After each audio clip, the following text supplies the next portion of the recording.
A day in my life, pero hindi ako magtatagalog, magkakapampangan ako. Nung Eyo Balo guys, kapampangan ko, yes. May panganak ko Pampangan eh. Pero ako masyado magkapampangan ka ng video ko. So lumuwal kami ng abe ko, munta kami king outlet store. And medyo marimlaking wall. Sana li ko mangalgal ne. Ako Balo, pero bala mo awkward kung magkapampangan king camera. Pero alin ako makalina magsalita pa checking personal. So tara, tuki kayo kaya kami. Lumuwal tayo na guys. Diyos ko, karimlan eh. Mga syas na ako gamat.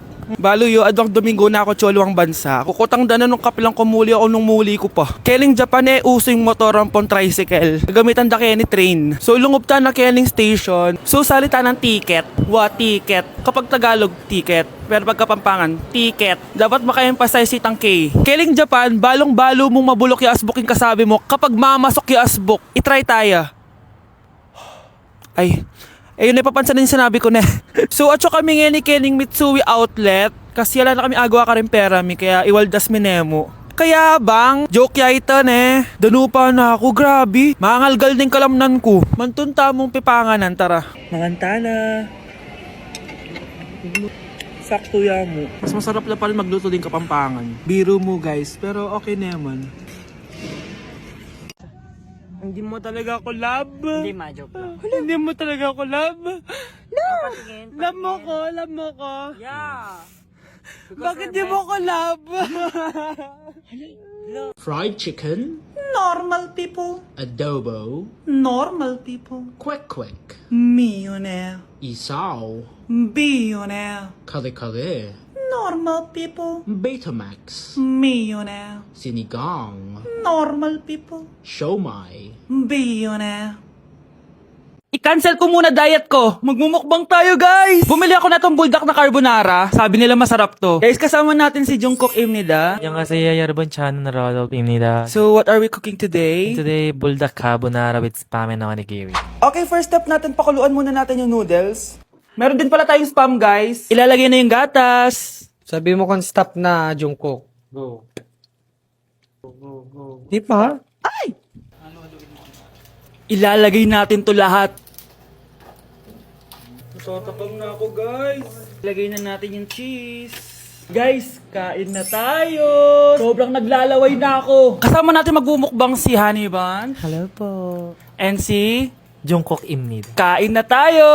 Guys, kung ako sa inyo, magluto na rin kayo. Meron kaming spam. May egg din. So, ang challenge natin, walang iinom ng tubig. Hanggat hindi na uubos. First bite, guys! Sarap! With egg.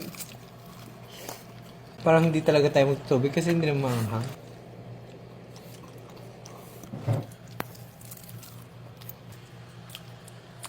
ASMR. Try natin with nori. So, binabalot siya. So, ganito siya. Ibalot nyo.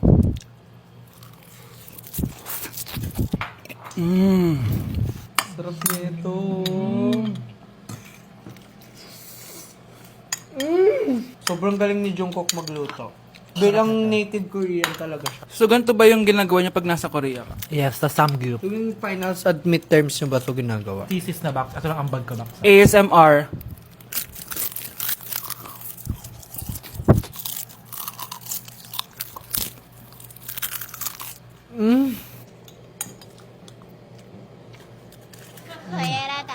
Grabe, hindi halatang gutom na gutom kami, oh. Walang nasayang na pagkain. So, i-rate ko siya ng 10 out of 10 dahil sobrang sarap niya.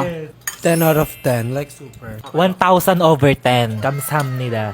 Excited na ako pumunta ng Korea. Mag-request kayo ng mga vlog namin doon. Yes, guys. Kung anong pwedeng kainin doon, saan pwedeng pumunta. Tsaka magsa 7-Eleven tayo, guys, doon. Charan! Kamsamnida! So, ayun lang naman, guys. Thank you for watching this video and see you on my next mukbang! Annyeonghaseyo. Bye! Dapat ano? Aling goodbye sa ano? Annyeonghaseyo. Inyong. Hanadulset! Annyeong! Anak, oh, manood ka na itong Cocomelon para malibang ka. Ah, sige po, Nay. Ang cute nila. Quack, quack, but only four little ducks came back.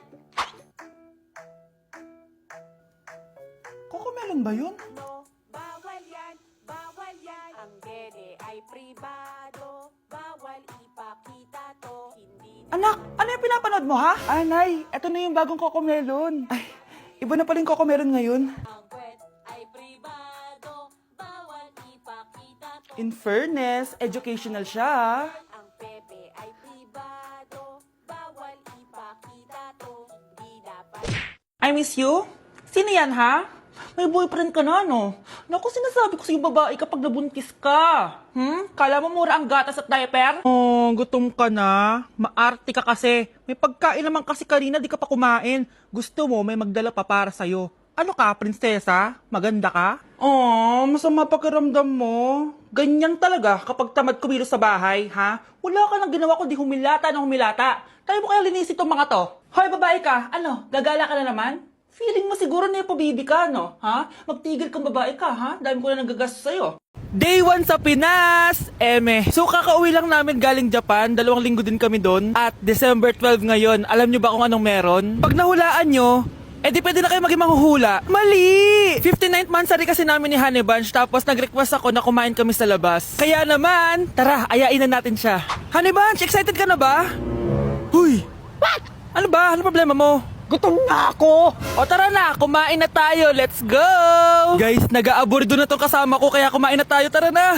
Dito nga namin napiling kumain sa Chili's. Nag-crave kasi kami na something new pero sobrang sarap. Ito nga pala yung mga in-order namin, yung baby back ribs. Sabi ko parang ang sarap nito, itong fajitas. Tapos sabi ko kuha din tayo ng dessert, yung high and mighty pie. Unang napansin ko yung ganda ng ambience ng store nila. Habang sineserve nga yung mga pagkain, ayan no, sobrang saya na ni Honey Bun. Tululaway talaga mga be. Kita niya naman na sobrang tender at humihiwalay na talaga yung meat sa buto. Grabe, unang kagat ko pa lang, heaven na. Tignan ko na lang kung magreklamo pa tong isa. Next naman namin tinry itong fajitas. Nirarap pala to guys. Ilalagay mo lahat yan, tapos maglagay ka ng sauce, tapos sabay-sabay mo kainin. Nung kinain ko to, iba-iba yung nalalasahan ko pero ang sarap ng combination. Hindi na nga rin nagpahuli tumikim to si Honey Bunch. Tignan nyo naman yung reaction niya. At sinerve na nga itong high and mighty pie. Grabe, tignan nyo naman. Nung tinikman ko siya, para siyang ice cream, tas meron din siyang peanut sa loob at chocolate. Grabe talaga to, parang bata oh. Kailangan pang subuan.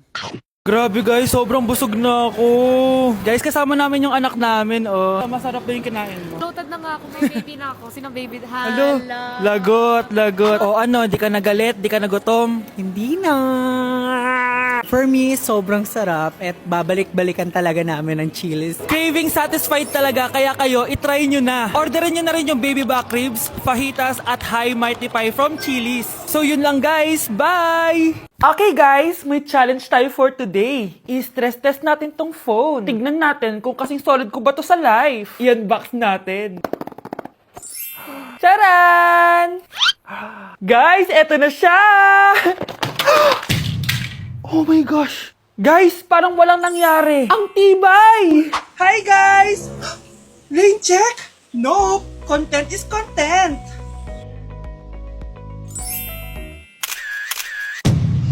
Ay! Naku, wait lang! Buhay pa ba to? Aba, walang gas-gas. Ay, corning curve glass nga pala to. Mas durog pa ako dito eh.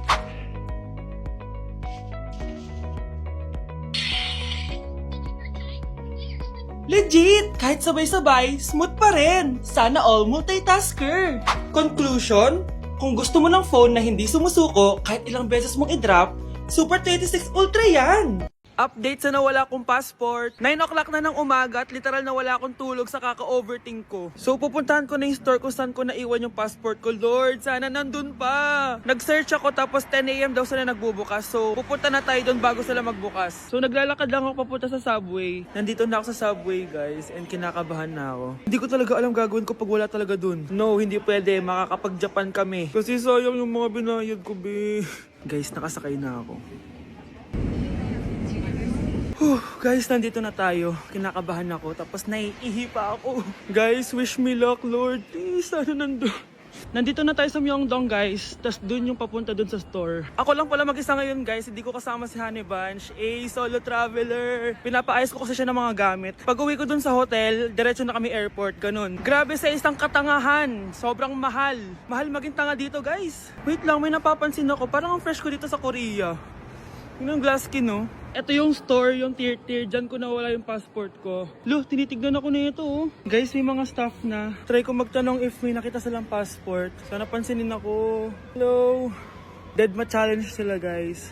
I left my passport yesterday here. Yes. Can you please check? Guys, ano nandito? Kinakabahan na ako. Lord, please. Magkakabait na ako, please. Hala, guys. Hala, ano tong hawak ko? Passport ko yata to. Yes, makakapag-Japan tayo, guys. Over naman, no? Hindi na siya nag-overthink. Inisip ko ngayon, pupunta tayo ng Japan. Guys, nasa airport na kami. Tuloy na kami sa Japan. Bye, Korea. Ano masasabi mo? Alis na tayo ng Korea. Babalik pa ba tayo dito? Yes, at sana next time hindi mo na makakalimutan yung passport. Nandito ako sa Japan at kakain tayo kasi di ako makatulog, guys. Time check, 1 AM na. Imbis na natutulog, kakain tayo. Buti na lang talaga sobrang lapit lang ng Family Mart sa hotel namin. Ito yung hotel namin, tapos ito lang yung Family Mart. Diba sobrang lapit? Sobrang daming pwedeng bilhin, oh. Daming onigiri, oh. Kuha tayo neto. Mukhang masarap tong chicken and vegetables. Hindi naman ako sobrang gutom. May mga gusto lang ako itry. Kuha tayo netong favorite kong drink. Try naman natin tong blueberry na flavor. Tapos ganito din yung Yakult nila dito. Actually, pampatulog pala to. Akala ko Yakult talaga siya. Ito muna bibilin ko dito, hanap tayo ng 7-Eleven. Eto guys, may nahanap ako 7-Eleven.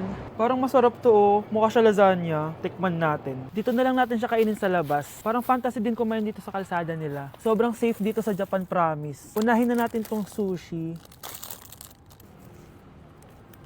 Alam nyo ba, kahit maglakad kayo mag-isa dito, sobrang safe, promise. Walang mga haras sa inyo. Walang kriminal, ganyan. Kaya ang sarap maglakad sa labas kasi alam mong safe ka, di ba? Tapos, sobrang babait pa ng mga Japanese. Swear. Pero sabi naman ng ibang Japanese, parang mas lang nila yon, pero ang totoo, ginajudge ka nila.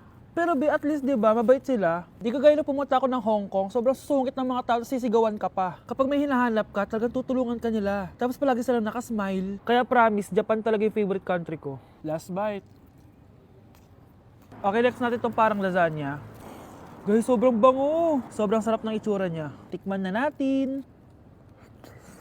Ang sarap! Ito din yung gusto ko sa Japan. Sobrang sarap ng mga pagkain nila. Like, promise. Wala pa kami natitikman dito sa Japan na hindi masarap. Kaya every time na pupunta talaga kami dito, promise na yon, natataba kami. Pero okay lang, Japan to eh. Alam nyo, minsan, naisip ko na dito na lang kaya kami tumira. Pero ang naririnig ko sa ibang foreigners na nakatira dito, masaya lang daw dito as a tourist. Pero kung dito ka natitira at mag-work, nakaka-depress daw, ganyan, nakakalungkot. Kasi sabi nila toxic daw yung work environment dito. Pero ako, kung titira ako dito, gusto ko forever tourist ako. Inumin natin tong Yakult na nakakaantok. Last bite! Pabalik na ako ng hotel, guys, and inumin na natin to favorite nating drink.